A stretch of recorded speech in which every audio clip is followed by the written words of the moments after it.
do what you do, and it's certainly a pleasure to have you.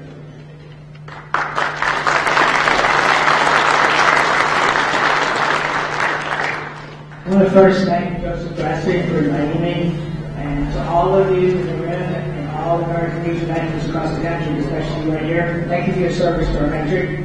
My dad was a World War II veteran. Unfortunately, he's not here with us right now. Here's my daughter. Raised about myself 9 years ago, 18 years old. She kind of shocked me by telling me she was going in the Army. I never saw that one coming. I don't know if any of you had that happen with your children. They just kind of tell you. And her husband has been deployed twice. My brother just got back from Afghanistan. I myself have never served. 45 years ago, just happened a few minutes ago, I tried to enlist in the Army, and unfortunately, because of the head injury, I wasn't able to. And so, I want to, before I start, I want to thank your National Commander, Commander Long, is he still here? Okay. For going over with the troops. And yeah, I've been over there 8 times now, since 2006, between 5 times in Iraq, 3 in Afghanistan. And one of the things the troops appreciate the most is people coming over to see them, especially veterans, entertainers, politicians, not so much. That he talked about TRICARE, and he talked about retirement. You guys are leading the way. It's really important. I come over, I have a talk show. They're talking about it. My son-in-law's talking about it. My brother's talking about it. You know, there's a contract here with people that have served. And we just can't cut it. It's ridiculous, and it really concerns them over there. The other thing they talk about is the care packages and the letters. And you guys that post across the country are leading the way. There are all kinds of military support groups. But those care packages are so important. Anybody here in the room has an interactive fixed? Okay, am I right? That's right. Okay, really important, those letters. And some of the videos we've done, we show them. They show us the care packages. We give letters from the schools. They read those letters right on video. You can see the emotion on their face, knowing they're supported. There's another issue too. I've been going over there since 2006. Okay, and nothing that I planned at all. I started an audio program back in 2005, and over that 2.5 year period, I had regular audio Sunday night program. No idea what I was doing. I've never done anything like it before. But Special Forces soldiers had suggested to get the stories out that weren't being heard in the media. So when I go over there, and I walk into a forward operating base, or any base for that matter, usually in the previous trips, only a few people know they're coming. The public affairs officer, maybe the commander, because they have to approve it, and then the whole plan is put together by the media center. But we walk in with our camera, and people see media. Literally, they will turn around and walk away. I am not joking. It's really a sad commentary on media because, well, let me ask you a question. On a scale, okay? Positive stories about what our troops are doing in Iraq and Afghanistan, or negative stories. What do you hear more? The positive stories or the negative? Negative. And they know that. They watch the news over there. What they basically get is they'll get CNN, they'll get Fox, it's rotating in the NWR. That's mostly what they're seeing, the bad stuff. The fact is, there's all kinds of good stuff. Now, I had no idea what I was getting myself into when I started going over there. But I had a calling program, I had my audio, Minnesota National Guard, and I don't know, we were about 2/3 of the way through the program, the Brigadier General, they were calling me from Iraq. And he said, well, you know, Mom, you ought to bring the program over here. And I said, sure, sounds like a great idea. Then I got off the phone, you know, calling, and I thought, what if they just read it? Now, they're not going to take me serious at my age, right? They took me serious. And so in 2006, I made my first trip to Iraq. 2007, I made another one. Those two were before the surge. Remember all the negative stuff about the surge, it's not going to work, and all this other stuff? Even today, some people refuse to admit that the surge actually turned the tide. Then we went back over late 2007, after the surge. It was like night and day. Driving through Baghdad, driving through some of the cities, whereas previously, it was hard to see a policeman anywhere. They were being killed. Their families were being threatened. In Baghdad, they were everywhere. And that's because of the hard work our troops did, year after year, month after month, many deployments. Then we went back again in 2010, and it was even better. Then we went back again last year.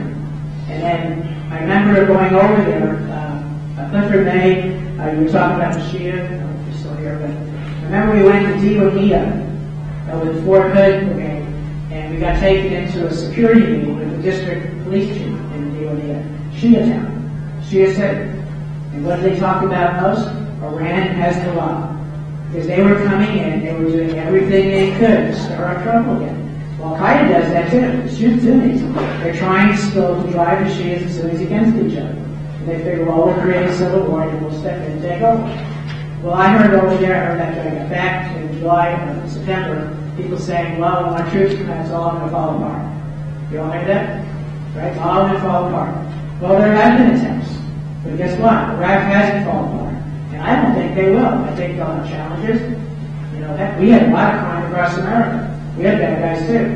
But the reason why I don't think it's going to fall apart is because the absolute incredible job our men and women did, again, year after year after year, at huge sacrifice. Thousands lost. They come home.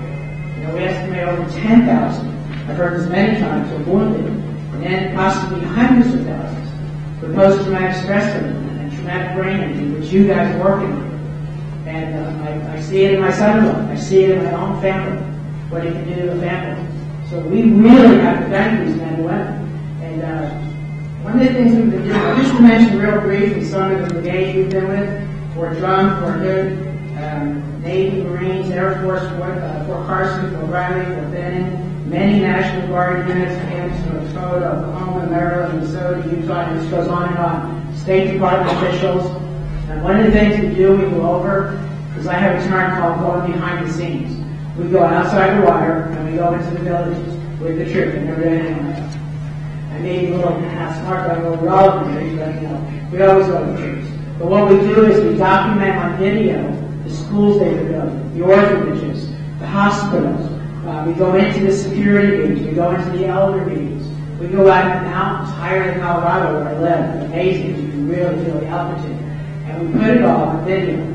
Now, one of the things the media does when they come over there is they'll go out and they'll film things. And then they watch what they see, which is probably nothing but it's actually filmed. It's all edited. We do not do any editing. I tell them all this before we start. First, please be careful with the words you use. If you use the F word or something like that, I'm sorry, I have to take it out. And I really don't like it. Editing, it takes a lot of time. Mark Francis is filming back here to tell you that. He's a video officer, Air Force veteran. He's going over with me on the next trip. But what we do when we film with them is what goes on. We have now over 300 episodes. I call them episodes because on YouTube you have to break it down into short clips, 12-minute clips, maximum 15. So that's editing. We have over 300 now. We're well over 100,000 that have watched these episodes. But that's not what our goal is.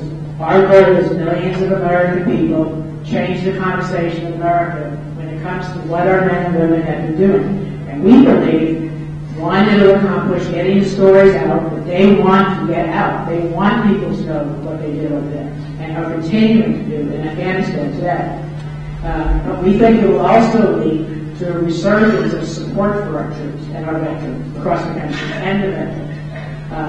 I said I never said I went probably 40 years like most American people.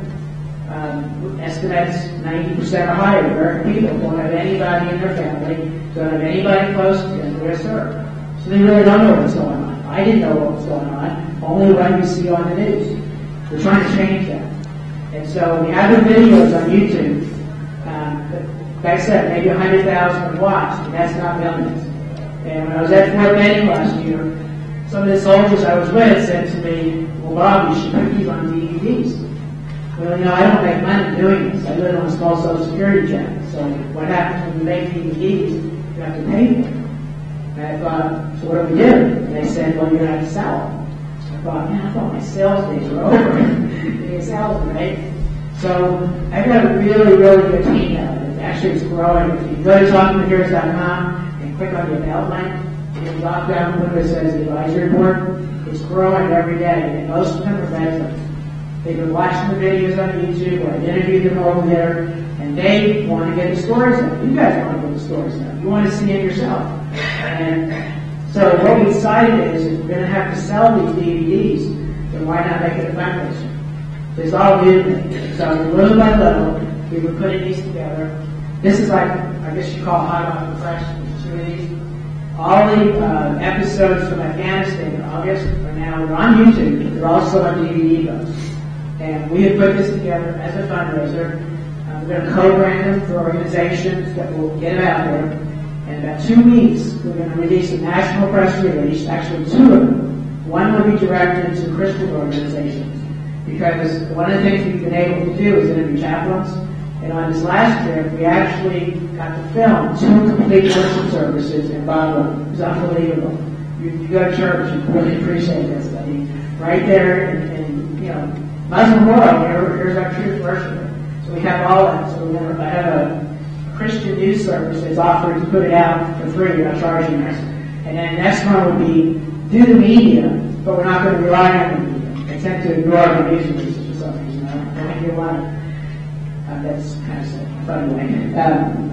But we have people all over the country now that are agreeing to adopt the true stories. And that's the call we're going to put out. Help us to adopt these true stories. You're not promoting me. You're not promoting my talk show. You're promoting what they have said and what is seen on these videos so the American people can find out about it. The beauty of it is it also can be a fundraiser. I want to do tomorrow afternoon, we're going to the Chamber of Commerce, U.S. Chamber of Commerce office, and we're interviewing their Truth Support Division. They're looking at putting this out across their countries, their membership. VFW, we're going to every single organization, and we're going to ask them, adopt the true stories. Help get these stories out, and it's a fundraiser. And we can visualize this across the country, posts, ministries, organizations, quickly getting it across the country. And then comes the next step. And I didn't know if I'd be able to make another trip over. I had quite a few health issues, getting up a year sooner. But we're fine, and we're doing something a little different this next trip. I mentioned how we go into the forward operating bases, they see me even, turn around and walk away. That's because word didn't get out to the rank and file that we're doing, we're going to be there. What we're doing this time is we're actually talking to brigades before they even go over. There'll be a complete turnover, you all know this, over the months ahead. Brigades will replace brigades. Hopefully it'll be better by the time they get over there. It's happening right now, over there right now today. So we're working with the public affairs officers and the commanders, and then once they get over there, we're going to go all out. I work with support groups across the country to make sure we're getting the care packages, get the APO addresses out there, make sure the schools and the Girl Scouts and all the people that write letters, get the letters out. And then over those months ahead, as they get stories out, I have a news site too. It's called thankyoufforyourservice.us. So we're going to publish the stories. But we're not going to put anything on the internet that we're going over with them. We're just going to kind of focus on these brigades, which will be the bigger brigades going over, and more National Guard soldiers. And then we'll pop it down, probably right after the summer. I said Mark is going to go with me. We may have another person. We may actually bring an entertainer with us this time.